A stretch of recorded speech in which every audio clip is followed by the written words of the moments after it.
ಎಲ್ಲರಿಗೂ ನಮಸ್ತೆ. ಆತ್ಮೀಯ ಸ್ಪರ್ಧಾ ಮಿತ್ರರೇ, ತಮ್ಮೆಲ್ಲರಿಗೂ ಶಾರದಾ ಅಕಾಡೆಮಿಗೆ ಮತ್ತೊಮ್ಮೆ ಸ್ವಾಗತ. ಕೆಸೆಟ್ ಎಕ್ಸಾಮ್ ಬರೆದಂತಹ ಎಲ್ಲ ಅಭ್ಯರ್ಥಿಗಳು ಫಲಿತಾಂಶಕ್ಕೋಸ್ಕರ ವೇಟ್ ಮಾಡ್ತಾ ಇದ್ರಿ.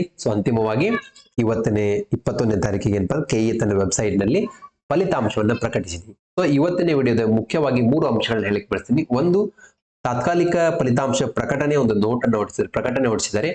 ಹಾಗೆಯೇ ಕಟ್ ಆಫ್ ಬಹಳ ದಿನಗಳಿಂದ ವೇಟ್ ಮಾಡ್ತಾ ಇದ್ದನು, 2000 ಎಷ್ಟು ಕಟ್ ಆಫ್ ನಿಲ್ತದೆ, ಎಷ್ಟು ಕಟ್ ಆಫ್ ನಿಲ್ತದೆ ಅಂತೇಳಿ ಆ ಕಟ್ ಆಫ್ ನ ಅಂಕಗಳನ್ನು ಸಹ ನೀವು ಇಲ್ಲೇ ಗಮನಿಸಬಹುದು.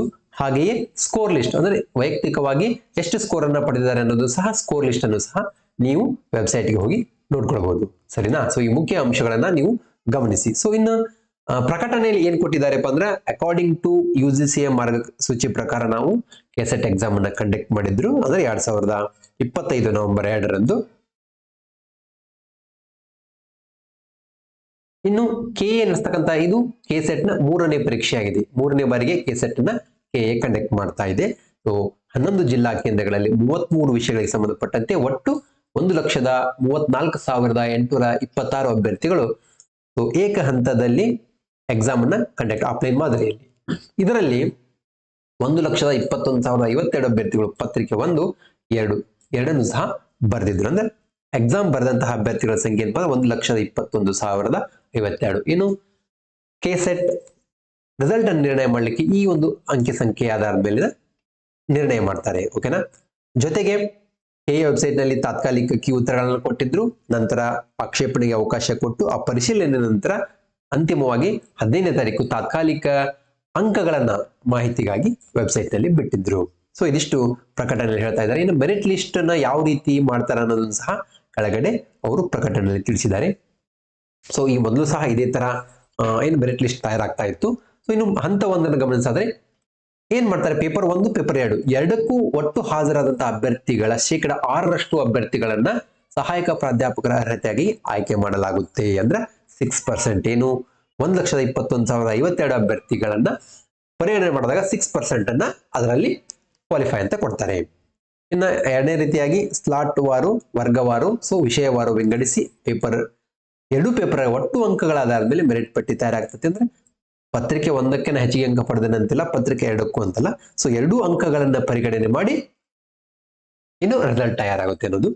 ಇನ್ನ ಸಾಮಾನ್ಯ ಅಭ್ಯರ್ಥಿಗಳಿಗೆ ಒಟ್ಟು ಕನಿಷ್ಠ ಅವರು 40% ಪಡಿಲೇಬೇಕು. ಅಂದ್ರೆ 300 ಅಂಕಗಳಿಗೆ ನಡೆದಂತ ಈ ಎಕ್ಸಾಮ್ ಅಲ್ಲಿ 120 ಅವರು ಪಡಲೇಬೇಕು. ಅಂದ್ರೆ ಅವರಿಗೆ ಕ್ವಾಲಿಫೈ ಅಂತ ಕೊಡ್ತಾರೆ. ಇನ್ನ ಮೀಸಲಾತಿ ಪ್ರಕಾರ ಈ ವರ್ಗದ ಅಭ್ಯರ್ಥಿಗಳಿಗೆ 35% ಅಂಕಗಳನ್ನ ಪಡೆದಿರಬೇಕು. ಅಂದ್ರೆ 300ಕ್ಕೆ 105% ಸಹ ಅಂಕಗಳನ್ನ ಅವರು ಪಡೆದಿರಬೇಕು ಅನ್ನೋದನ್ನ ಸ್ಪಷ್ಟವಾಗಿ ಹೇಳಿದೆ. ಇದಕ್ಕಿಂತ ಕಡಿಮೆ ಅಂಕ ಪಡೆದ್ರೆ ಅವರಿಗೆ ಕ್ವಾಲಿಫೈ ಅಂತ ಕೊಡ್ಲಿಕ್ಕೆ ಬರುವುದಿಲ್ಲ. ಇನ್ನು ಸ್ಲಾಟ್ ಗಳನ್ನ ವಿಂಗಡಣೆ ವಿಶೇಷ ಸೂಚನೆಯನ್ನು ಕೊಟ್ಟಿದ್ದಾರೆ.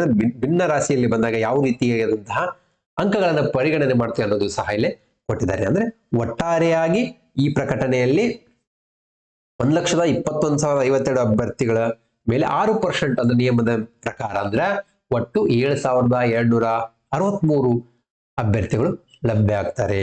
ಆದ್ರೆ ಕಟ್ ಆಫ್ ನಿಯಮದ ಪ್ರಕಾರ ಒಟ್ಟು 8,383 ಅಭ್ಯರ್ಥಿಗಳು ಅರ್ಹ ಆಗ್ತಾರೆ. ಇದರ ಆಧಾರದ ಮೇಲೆ ಇಲ್ಲಿ ಒಟ್ಟು 7,263 ಅಭ್ಯರ್ಥಿಗಳು ಲಭ್ಯವಾಗ್ತಾರೆ. ಅದರ ನಂತರ ಏನಪ್ಪಾ ಅಂದ್ರೆ ನೋಡ್ಕೊಂಡು ಇನ್ನು ಕೆಸೆಟ್ ನ ಅರ್ಹತಾ ಪರೀಕ್ಷೆ ಅಂದ್ರೆ ಕ್ವಾಲಿಫೈ ಯಾರು ಕ್ವಾಲಿಫೈ ಆಗಿದ್ದಾರೆ ಅನ್ನೋದನ್ನ ಕೊಡ್ತಾರೆ. ಇದಿಷ್ಟು ಇವತ್ತಿನ ಒಂದು ಪ್ರಮುಖ ಮಾಹಿತಿ ಆಗಿರುತ್ತೆ. ನೀವು ಅಧಿಕೃತವಂತ ವೆಬ್ಸೈಟ್ಗೆ ಹೋದ್ರೆ ನೀವೆಲ್ಲ ಮಾಹಿತಿಯನ್ನ ಅಲ್ಲೇ ಡೌನ್ಲೋಡ್ ಮಾಡ್ಕೊಳ್ಳಬಹುದು. ಈ ವಿಡಿಯೋದ ಕೆಳಗಡೆ ನಾನು ಆ ಲಿಂಕ್ ಅನ್ನು ಬೇಕಾದ್ರೆ ಹಾಕಿರ್ತೇನೆ. ಹೌದಾ? ನೀವು ನೋಡಿಕೊಂಡು ನಿಮ್ಮ ಅಂಕಗಳನ್ನ, ನಿಮ್ಮ ಸ್ಕೋರ್ಗಳನ್ನ ಚೆಕ್ ಮಾಡ್ಕೊಡ್ರಿ ಅಂತ ಹೇಳ್ತೀನಿ. ಈ ಮೊದಲೇ ಹೇಳಿದಂತೆ ಈ 3 ಅಂಶಗಳನ್ನ ಅವರು ಏನಪ್ಪಾ ಅಂದ್ರೆ ವೆಬ್ಸೈಟ್ ಅಲ್ಲಿ ಪ್ರಕಟಿಸಿದ್ದಾರೆ ಅಂತ ಹೇಳ್ತಾ ಇದ್ದಾರೆ. ಅಂದ್ರೆ ವಿಷಯವಾರು, ವರ್ಗವಾರು, ನೋಂದಾಯಿತ ಪರೀಕ್ಷೆ ಬರೆದವರು, ಅರ್ಹ ಅನರ್ಹ ಅಭ್ಯರ್ಥಿಗಳ ಸಂಖ್ಯೆಯನ್ನು ಕೊಟ್ಟಿದ್ದಾರೆ.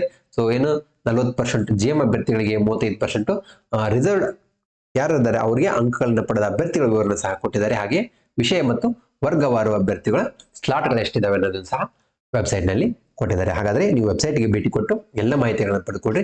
ಕಟ್ ಆಫ್ಗೆ ಸಂಬಂಧಪಟ್ಟಂತೆ ನಾನು ನಾಳೆ ಅದರ ಒಂದು ವಿಡಿಯೋನ ಹಾಕ್ತೀನಿ. ಯಾರೆಲ್ಲ ಇನ್ನೂ ನಮ್ಮ ಚಾನಲ್ ಸಬ್ಸ್ಕ್ರೈಬ್ ಮಾಡ್ಕೊಂಡಿಲ್ಲ, ಸಬ್ಸ್ಕ್ರೈಬ್ ಮಾಡಿ ಇಟ್ಕೊಡ್ರಿ. ಹಾಗೆ ಟೆಲಿಗ್ರಾಮ್ ಗ್ರೂಪ್ಗೆ ಜಾಯ್ನ್ ಆಗಿರಿ ಅಂತ ಹೇಳ್ತಾ ಆಲ್ ದಿ ಬೆಸ್ಟ್ ಫಾರ್ ಎಲ್ಲರಿಗೂ ಆಲ್ ದಿ ಬೆಸ್ಟ್ ಅಂತ ಹೇಳ್ತೀನಿ. ಚೆಕ್ ಮಾಡ್ಕೊಡ್ರಿ. Okay, keep watching. Thank you.